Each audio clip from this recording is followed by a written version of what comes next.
Not a very nice day today at all. Overcast, drizzling, but it is a lot warmer than it has been. So that's a bonus in January at least.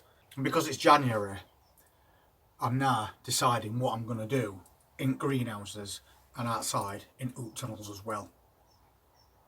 Because with me, every year seems a little bit different. I always want to grow different things, not the same things every year. We've got plants near that, considering temperatures that we have been having over recent weeks, I think have managed quite fine. We've got some overwintered peppers that are looking a bit worse for wear, but we have got some more in house. But the main thing is, in January, it's time to check that you've got everything in readiness for this new season coming. Because before you know it, it'll be spring. So I like to be 100% prepared. So I'll make a list of everything that I think I need to do. One of the main things that I definitely need to do is tidy this greenhouse up, because over the Christmas period you get that bit of neglect. You're too busy doing that side of things and not doing much or anything in here. So as a result, we've got quite a bit of mess to sort out. But that's going to keep us busy and give us incentive to carry on and come up with new ideas as we approach that beginning of season.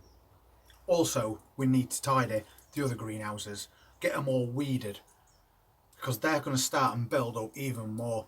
As this daylight increases and the temperatures start to go up slightly, then your weeds are going to grow that little bit quicker in your greenhouses and outside in your raised beds and your root tunnels. So at this time of year, when there's not a lot of planting going off, it'd be a really good idea and very productive to start weeding all those raised beds, getting them ready, turn that compost and get it aerated, and maybe add some extra nutrients in preparation for the seedlings going in that we're going to start growing from now. We've already got us peppers started and some onions. We've got peppers growing inside and a couple of little dwarf cherry tomato plants as well, to see how they're going to get on. In the greenhouse we've got onions, and those are spring onions, white Lisbons, and we've been growing those for the last couple of months. And obviously everything's going to grow really slow, but it will still grow. So if you're growing things outside, make sure that you're picking very cold hardy plants at the moment. Don't try and grow peppers in a greenhouse. Don't start off your cucumbers, your aubergines or your tomato plants. Because if you do, you're going to find that as soon as there's a frost, even a light frost, it's going to wipe them out and you'll have to start all over again. But if you grow them indoors and you've got that extra warmth and you've got lights as well to bring those plants on, at the same time you've got to think about what you're going to do in a few weeks' time, because they're going to start to grow quicker, and things like cucumbers get big really quick. So then you've got to accommodate those plants somewhere. So depending on your personal situation, it might not be worth you doing things like that. Just stick to things that you can grow in your greenhouse and offer a bit of protection with bubble wrap and fleece. We've got lots of bits and bobs growing in here, and they're parsnips that we're growing. We're growing these for baby parsnips, and at the moment for zero maintenance. So once they've germinated, we just leave them be. We've got us carrots growing in this big trough. Once again, they don't need any maintenance. They've all germinated. At some point, obviously, we're going to start thinning them out, but between now and then they can be left well alone because they're very cold tolerant. We've got little Savoy cabbages in pots and pak choi Chinese cabbage as well. We've also got larger carrot pots that are looking really healthy. Red cabbages, container cauliflowers, packs of spinach and broad beans. All things that we started getting towards the end of 2022. There's pots of spring onions looking really well, which we'll be using to harvest the tops from and then let them grow back again. And we've got some broccoli as well that's looking really well. It's growing very slow, but it's still growing. Again, cold hardy plants. So moving forward from today, we need to start thinking about all that preparation that needs to be done, and also what else we can start sowing that's going to suit us, because it's going to be different for every individual depending on what part of the country you live in and your own personal circumstances. We're going to be starting some onions from seed over the next few days as well, just to make sure we've got plenty in hand when it comes to planting them outside or, once again, in containers. If you've got a Wilco's near you, you can now get your onion sets. And I've grabbed a couple of bags of these because it's the easiest way to grow onions. You just pop them in and leave them. They take care of themselves. The only thing you will have to do is harvest them come August. And these are store on. I usually get red onions as well. I haven't bought any at the moment because I'm thinking about doing those from seed this year, because for some reason the red onion sets never seem to work out very well for me. So we'll try them from seed, which is another thing that we're going to be doing this year. We're experimenting with lots and lots of different things, and we're getting rid of some of the things we did last year and replacing them with new varieties, because that's the joy of growing your own vegetables. You pick what you want to grow and see how it works for you. And if you find something that works really well, stick to it. You've got lots and lots of things you need to go through and check. Check your dates on your seed packets. Check that you've got the seeds that you want for this season, and if not, order some more. I ordered all mine this morning. They're on the way.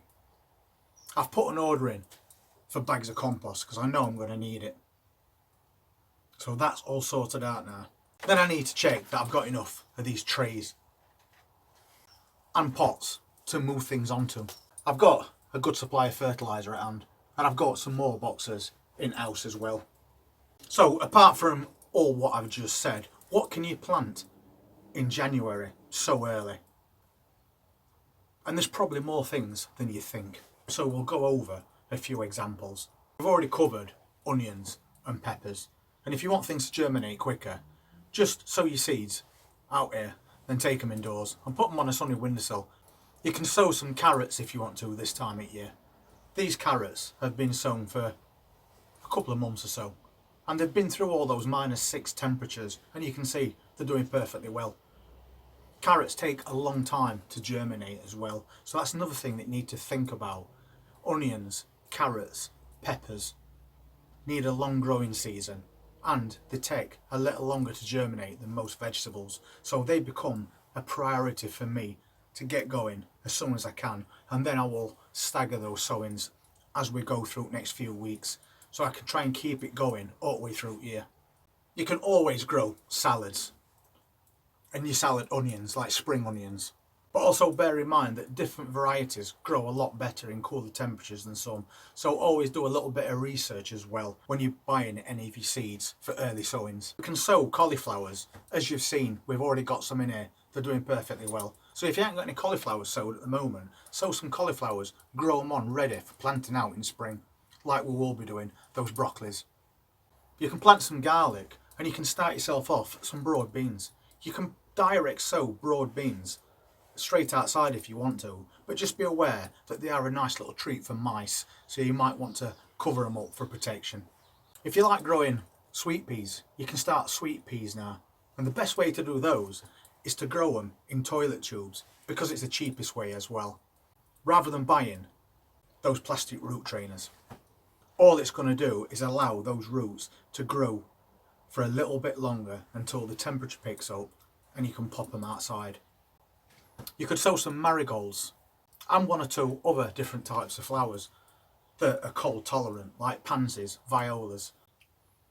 And we could always use a few herbs. So if you like your herbs, start some of those off as well. And again, start them off indoors, just to bring them on that little bit and give them that bit of extra protection, because we all know that January is not the coldest month of year.